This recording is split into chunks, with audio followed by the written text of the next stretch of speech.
Ini intro. Halo orang-orang bijak sekalian, balik lagi bareng gua Joe di podcast Monolog. Asik, gue udah mulai menyebut lo semua dengan kata orang-orang bijak nih, karena gue yakin apa yang gue bagikan di video-video gue itu dapat lo manfaatkan ke arah yang lebih baik lah. Oke, lo mungkin udah sering merasa bahwasannya orang lain dapat dengan mudah untuk memanfaatkan lo dalam mencapai tujuan-tujuan mereka gitu. Dan dapat dengan mudah juga mereka akan membuang lo semua ketika apa yang mereka inginkan itu berhasil tercapai, Pak. Nah, hal ini tentu saja akan membuat lo merasa begitu kesal dengan apa yang mereka lakukan. Tapi lo seolah-olah nggak memiliki kemampuan dalam menolak apa yang mereka inginkan, Pak. Dan inilah yang disebut terkait bagaimana cara sang manipulator itu bekerja. Nah, hal tersebut adalah topik pembahasan kita pada episode kali ini gitu. Namun sebelum kita membahas bagaimana cara sang manipulator ini bekerja, kita akan membahas terkait bagaimana atau apa itu dark empath, Pak. Nah, dark empath sendiri adalah kemampuan seseorang untuk memahami dan juga membaca emosi orang lain, Pak. Nah, mereka yang memiliki kondisi dark empath ini cenderung memiliki emosi yang stabil gitu. Jadi mereka dapat dengan mudah memanfaatkan pengetahuan mereka terkait emosi orang lain itu untuk menjadikannya sebagai alat dalam mencapai tujuan mereka, Pak. Nah, untuk membahas terkait dark empath ini, kita akan mengetahui terlebih dahulu ciri utama dari yang dimiliki oleh dark empath, atau hal ini juga akan menjadi cikal bakal dari sang manipulator itu gitu.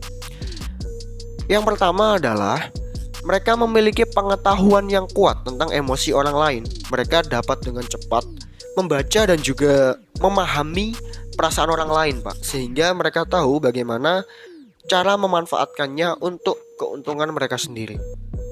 Nah, yang kedua, dark empath ini sangat peka terhadap kebutuhan dan juga kelemahan orang lain. Jadi mereka tahu apa yang sebenarnya diinginkan oleh orang lain ini gitu. Dan mereka dapat memanipulasi hal sedemikian rupa untuk mendapatkan kepercayaan dan juga pengaruh yang besar dari orang tersebut gitu. Mereka juga dapat menggunakan informasi pribadi yang mereka kumpulkan untuk memanipulasi orang lain dengan cara yang mereka inginkan, Pak. Nah, dan yang ketiga, mereka juga dapat menggunakan emosi seperti ini untuk alat manipulasi yang utama gitu. Mereka dapat memanipulasi emosi orang lain dengan memberikan perhatian atau menciptakan ikatan emosional gitu yang kuat antara dia dan juga orang yang menjadi target manipulasinya. Mereka juga bisa memanfaatkan rasa empati yang dimiliki oleh orang lain untuk mempengaruhi keputusan dan juga tindakan mereka. Nah, oke, mungkin gue rasa udah cukup ya terkait sedikit pengertian terkait dark empath yang merupakan ciri-ciri dari sang manipulator ini. Karena kalau terlalu panjang gue yakin lo akan bosan juga. Nah, selanjutnya kita akan membahas bagaimana teknik seorang manipulator itu dalam memanipulasi orang lain. Nah, yang pertama, mereka itu menggunakan daya tarik mereka untuk memanipulasi emosi orang lain.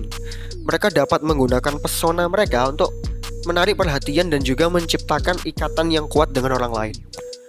Nah, ketika lo pernah nonton serial anime yang berjudul Classroom of the Elite, di awal-awal episode lo akan melihat bahwasanya Ayano Koji ini dapat dengan mudah menarik perhatian ketua OSIS atau kakak dari si Horikita, teman sekelasnya. Nah, bagaimana cara dia menarik perhatiannya si ketua OSIS ini? Dia itu dengan mudah menunjukkan kemampuannya dan juga kelihayannya dalam membela si Horikita ini gitu. Sehingga sang ketua OSIS ini tertarik akan kemampuan dan juga keahlian si Ayano Koji. Nah, dengan ketertarikan ini, Ayano Koji dapat memanfaatkan ketua OSIS ini dalam mengatasi berbagai permasalahan yang dialami oleh dirinya ataupun kelasnya gitu, Pak. Dan ya, ini merupakan salah satu contoh dari teknik pertama yang dilakukan oleh sang manipulator itu gitu. Nah, selanjutnya dark empath atau manipulator itu sering menggunakan informasi pribadi sebagai senjata untuk memanipulasi gitu, Pak.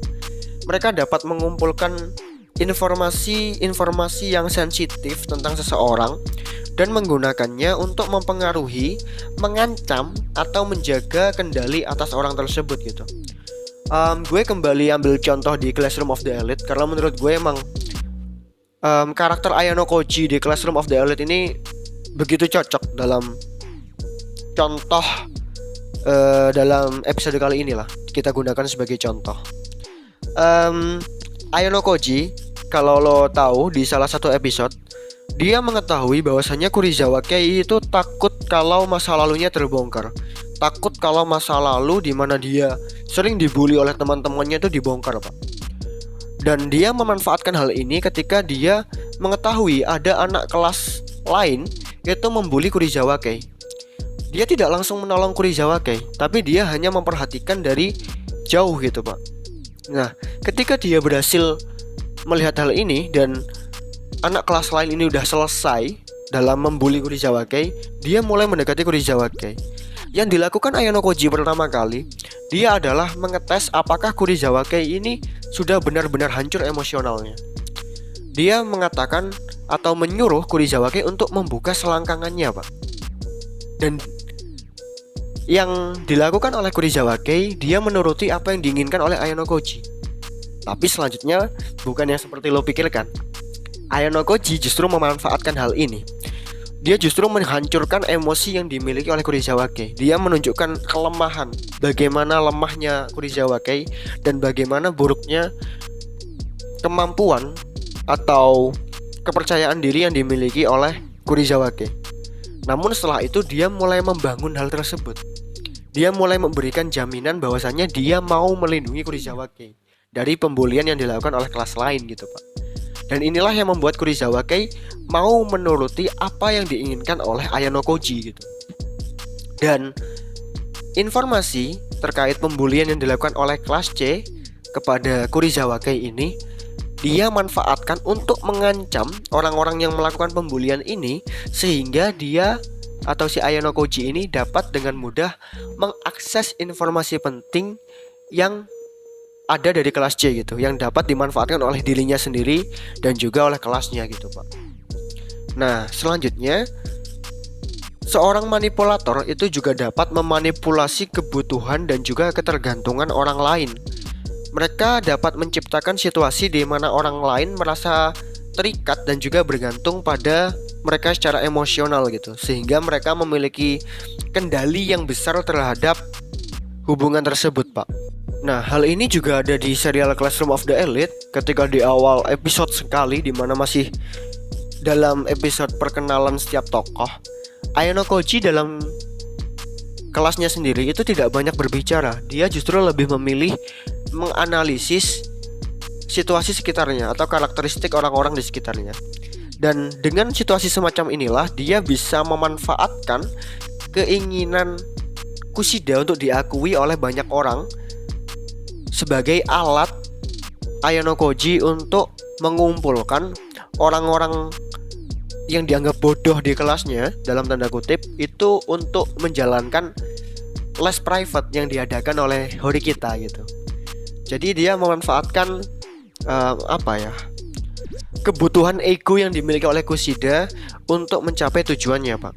Nah, setelah kita membicarakan terkait bagaimana teknik sang manipulator ini bekerja, kita akan melihat dampak yang ditimbulkan dari hasil manipulasi yang dilakukan oleh para manipulator ini gitu. Nah, dampak yang diberikan itu cukup signifikan, Pak. Yang pertama, manipulasi yang mereka lakukan itu dapat merusak hubungan personal dan interpersonal gitu. Orang yang terkena manipulasi ini mungkin merasa dikhianati, kehilangan kepercayaan dan juga mengalami kerusakan emosi yang begitu mendalam, Pak. Akan tetapi hal semacam ini itu tidak penting bagi para sang manipulator gitu.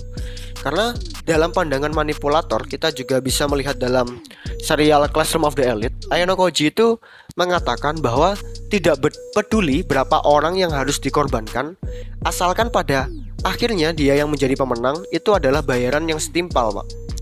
Dan melalui hal ini, Ayano Koji itu menunjukkan pandangannya bahwa manusia hanyalah alat untuk mencapai tujuan pribadinya, Pak. Nah, selanjutnya dampak buruk yang ditimbulkan oleh manipulator adalah dampak negatif terhadap kesehatan mental dan juga emosional seseorang gitu. Orang-orang yang baru saja dimanipulasi orang lain itu bisa saja mengalami kecemasan, depresi, bahkan kehilangan harga diri atau kepercayaan pada dirinya sendiri gitu, Pak. Dan penting untuk menyadari bahwa manipulasi ini tidak hanya terjadi dalam konteks hubungan personal saja gitu, tapi emosi manipulasi ini itu dapat terjadi secara kelompok atau organisasi gitu.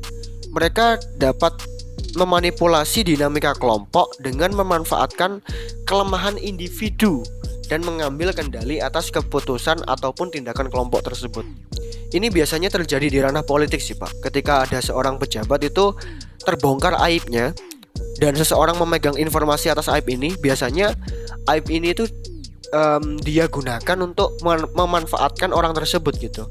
Sehingga apa yang dilakukan oleh partai politiknya atau apa yang dilakukan oleh struktur di bawah jabatannya itu terpengaruh oleh yang diinginkan sang manipulator ini, Pak. Nah, kita sudah mengetahui ya dampak buruk dari sang manipulator ini ketika dia mulai melancarkan aksi-aksi manipulasinya. Nah, terus bagaimana cara kita untuk menghindari hal tersebut? Yang pertama, penting untuk mengembangkan kecerdasan emosional dan juga keterampilan sosial lo gitu. Ketika lo memiliki emosi yang baik terkait diri lo sendiri, lo dapat menjadi lebih sadar terhadap upaya seseorang dalam memanipulasi diri lo, sehingga lo bisa menciptakan suatu proteksi sedini mungkin gitu, Pak. Dan selanjutnya, lo juga perlu memahami kebutuhan pribadi lo sendiri dan juga membangun batasan yang sehat.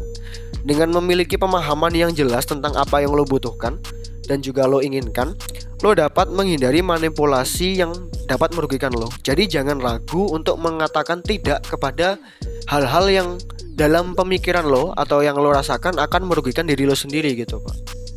Nah, selanjutnya adalah lo juga harus mengembangkan kemampuan untuk berpikir kritis gitu.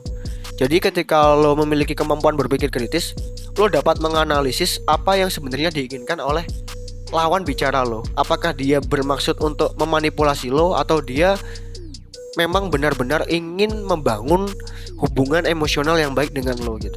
Nah, berdasarkan dari hal tersebut kita udah tahu bagaimana cara memanipulasi hal tersebut, bagaimana cara kita untuk memanipulasi orang lain, dan juga bagaimana cara kita untuk terhindar dari manipulasi itu sendiri. Dan penting untuk diketahui bahwasanya sebaiknya pengetahuan lo terkait cara untuk memanipulasi orang lain ini itu digunakan kepada hal-hal yang lebih bijaksana dan juga bertanggung jawab. Karena kan di awal episode tadi gue udah nyebutin kalau lo sekarang udah menjadi orang-orang yang bijak gitu. Ya, seharusnya lo bisa menerapkan hal ini. Oke, mungkin cukup itu pembahasan pada video kali ini. Terima kasih udah menyimak podcast pada kali ini, and see you next video. Jangan lupa like, komen, dan subscribe biar Chow lebih semangat buat video.